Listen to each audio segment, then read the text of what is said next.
Halo, di video pertama saya akan menceritakan sebuah alur cerita film yang berjudul Marionette. Film ini adalah film Korea, yang menceritakan tentang cewek yang cantik, putih dan mulus, tapi apes banget karena dia diperkaos oleh teman-teman sekelasnya, dan endingnya juga cukup menarik ya. Karena ternyata tokoh utama penjahatnya itu ada orang yang enggak disangka-sangka. Mau tahu kelanjutan ceritanya? Namun sebelum lanjut silakan klik dulu tombol subscribe-nya.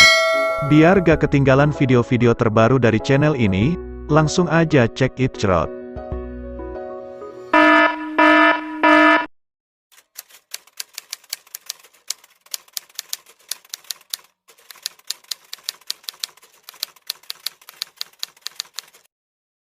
Film ini dimulai dengan seorang cewek SMA yang aduhai, yang bernama Yuminah. Dia ini adalah seorang gadis yang baik hati, periang dan rajin menabung. Suatu ketika, Minah ini pergi kencan dengan cowoknya yang bernama Kim Jin Ho. Dan film pun dimulai.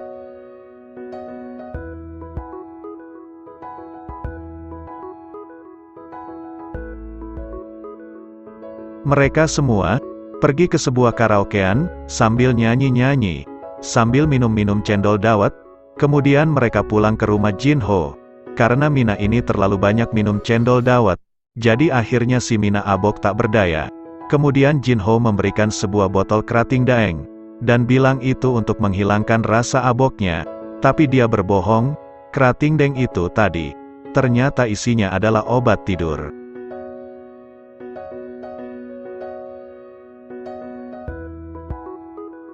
Dan ketika terbangun, Minah kini disekap di atas sebuah kursi dan muncul wajah-wajah mesum seperti wajah kalian itu. Jadi pacarnya nih bajinguk ya, dia sengaja ngasih ceweknya yang masih perawan ini buat digenjot banyak orang dan dia justru merekamnya. Kemudian hasil rekamannya itu tadi dijual, dan diberi judul Marionette. Minah kemudian pulang dengan hati yang hancur dan juga segel perawan yang sudah robek.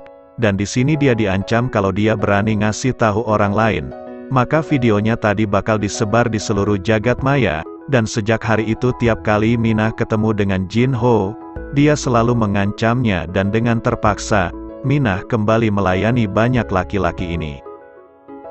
Setelah beberapa waktu berlalu, dan akhirnya video Minah ini pun menjadi viral, pihak kepolisian pun mulai melakukan perburuan siapa-siapa saja yang ada di dalam video tersebut.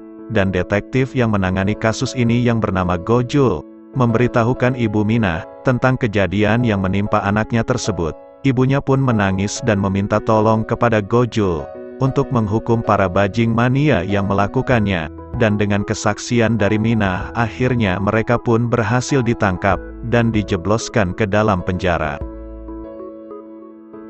Akibat dari kejadian ini, nama Minah jadi terkenal di daerahnya.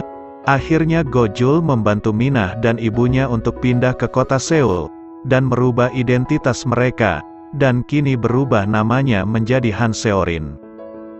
Beberapa tahun berlalu, kini Han Seorin menjadi seorang guru dan juga sudah memiliki seorang tunangan, dan kita diperkenalkan dengan tokoh baru yaitu Kim Dong Jin, yang merupakan ketua kelas dan juga yang Sejung, yang merupakan pacarnya. Di sini bisa dibilang Seorin beberapa tahun terakhir ini sudah hidup dengan damai dan cukup bahagia. Sampai suatu ketika Seorin meminum beras kencur yang ada di mejanya, dan kemudian ia tertidur di sekolah tersebut sampai pagi. Dia pun dibangunkan oleh Dong Jin dengan tampang mencurigakannya, dan di sini Seorin merasa sakit dan melihat tanda merah di pergelangan tangannya, seperti bekas ikatan. Dia pun enggak ingat apa-apa selama tadi malam. Sampai pas Seorin lagi cuci muka, dia mendapat sebuah pesan video yang memperlihatkan bahwa selama tertidur tadi malam, ternyata dia ini diikat dan bajunya dipretelin satu persatu. Melihat video itu, jantungnya pun berdebar-debar, mata berkunang-kunang, bibir pecah-pecah, dan Seorin ini sangat takut, karena masa lalunya yang kelam, kemungkinan bisa terulang lagi, dan ternyata benar saja, teror mulai terjadi lagi. Ketika Seorin sedang makan malam bareng tunangannya, dan juga calon mertuanya. Seorin mendapatkan SMS dari orang yang menyebut namanya sebagai Master. bahwa kalau Seorin nggak menuruti permintaannya, maka video tadi akan disebarkan ke semua orang. Dia pun mulai melakukan apa-apa yang diminta oleh master tadi, seperti meminta Seorin memotret belahan dadanya, dan lain-lain. Keesokan harinya, pas Seorin lagi ngajar di kelas, dia kemudian mendapatkan ancaman lagi, bahwa master akan mengirim video tersebut ke seluruh siswa di kelasnya. Seluruh HP di kelas itu pun berbunyi, dengan menampilkan pesan hitungan mundur. Seorin yang takut video tanpa busananya itu tersebar ke siswanya, kemudian berteriak-teriak kepada mereka, agar segera mematikan HP mereka, tapi sayangnya semua sudah terlambat. Seorin pun terjatuh lemas ketika hitungan mundur sudah berakhir. Seketika itu juga, seluruh kelas menjadi hening, tapi ternyata tatapan semua siswa bukan tertuju kepada Seorin, melainkan kepada Sejong, karena ternyata video dan foto yang dikirim adalah foto Sejong. Jadinya Sejong juga merupakan korban dari master. Sejong pun langsung berlari keluar dari kelas karena malu. Dari sini, Seorin merasa semua ini sudah keterlaluan ya. Dia pun kemudian meminta tolong kepada Gojul, yang sekarang sudah pensiun jadi polisi, untuk membantu menyelidiki. Siapa sih sebenarnya orang yang bernama master tersebut? Dia pun memulainya dengan menanyakan kronologi bagaimana Sejong bisa terjebak dengan master. Sejong mengatakan bahwa ia waktu itu tengah melakukan pengencrotan dengan pacarnya, yaitu Dong Jin, tapi dia nggak tahu kalau kegiatan itu direkam oleh Dong Jin, sampai dia kemudian nggak sengaja membuka komputer milik Dong Jin, dan isinya itu ternyata video enak-enak semua.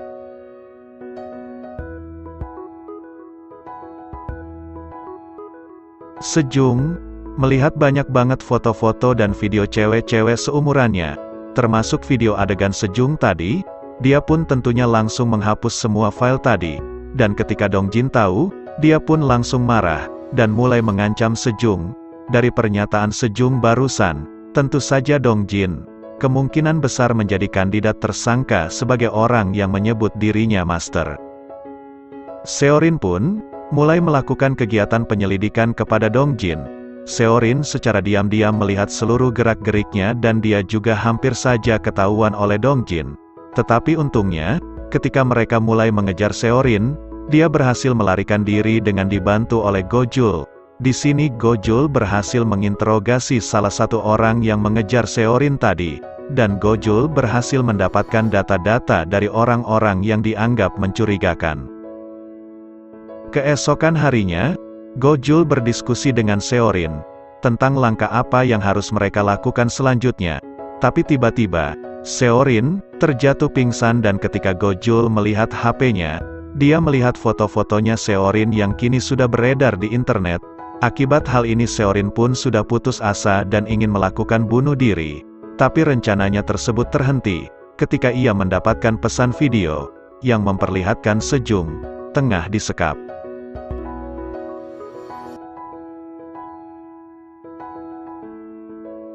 Dan master mengatakan, jika ia tidak menuruti perintahnya, maka akan terjadi hal buruk kepada Sejong. Seorin kemudian menghubungi Gojul untuk segera menyusulnya ke tempat yang dikasih tahu oleh master. Sedangkan Seorin berangkat lebih dulu ke tempat tersebut. Di sana Seorin kembali dihadapkan ke sebuah botol kerating daeng dengan tulisan instruksi cara konsumsinya. Seorin pun langsung meminumnya, dan ketika terbangun, dia sekali lagi sudah dalam keadaan terikat di atas kursi, dan di depannya sudah ada segerombolan cowok-cowok bertopeng. Tapi meski menggunakan topeng, Seorin ini masih bisa mengenali salah satunya yaitu Dong Jin. Seorin pun langsung meminta agar mereka membebaskan Sejong, karena dia sudah menuruti semua perintah master. Namun Seorin menemukan fakta yang mengejutkan. Ternyata, Sejong tadi bukanlah korban, melainkan pimpinan dari gerombolan ini, dan Dong Jin yang selama ini kita anggap sebagai ketuanya. Ternyata dia ini justru dimanfaatkan oleh Sejong. Jadi, semua yang diceritakan oleh Sejong tadi adalah bohong, dan justru faktanya adalah kebalikannya. Jadi, apakah Sejong ini yang bernama Master? Eits, ternyata bukan. Di sini sosok Master itu masih belum ketemu ya. Dan gerombolan ini cuma mengikuti perintah Master. karena mereka mendapatkan bayaran yang tinggi. Ketika mereka sudah mau mulai merekam dan mempretelin baju Seorin, pas banget muncul Gojul di belakang mereka, dan dengan semangat 45, Gojul langsung menghajar gerombolan tadi, tapi kalah. Dia pun justru ditelanjangin dan juga diikat. Namun ternyata Gojul tadi, sebelum berangkat ke sini, dia sudah menghubungi teman-temannya di kepolisian untuk membantunya. Mendengar suara sirine polisi, gerombolan tadi langsung kocar-kacir dan akhirnya mereka berhasil ditangkap. Dan di sini polisi mengambil HP milik Sejong, dan akhirnya mereka mendapatkan nomor asli dari orang yang disebut sebagai master. Mereka pun langsung melakukan pelacakan ke nomor tersebut, yang menuntun mereka ke sebuah rumah, dan ternyata orang yang menyebut dirinya sebagai master, adalah seekor bocil. Jadi, sebenarnya master yang asli itu adalah ayah dari bocil ini. Namun ayahnya itu sudah ketangkap polisi 1 bulan yang lalu dengan kasus yang berbeda. Nah, anak ini nggak sengaja nemu HP milik ayahnya dan mengetahui username dan password admin dari web milik ayahnya. Dan semenjak saat itu, bocil inilah yang menggantikan peran ayahnya sebagai master. Seorin yang tadi sudah bersiap untuk mengajar orang yang bernama master, kalau sampai ketemu ya, akhirnya justru nggak jadi marah, karena pelakunya adalah bocil ingusan. Bocil ini pun ditangkap, tapi tidak dipenjara, karena kan masih di bawah umur. Dia ditetapkan sebagai tersangka, dan kemudian direhabilitasi. Dan sekarang akhirnya kehidupan Seorin bisa kembali menjadi normal dan film pun berakhir.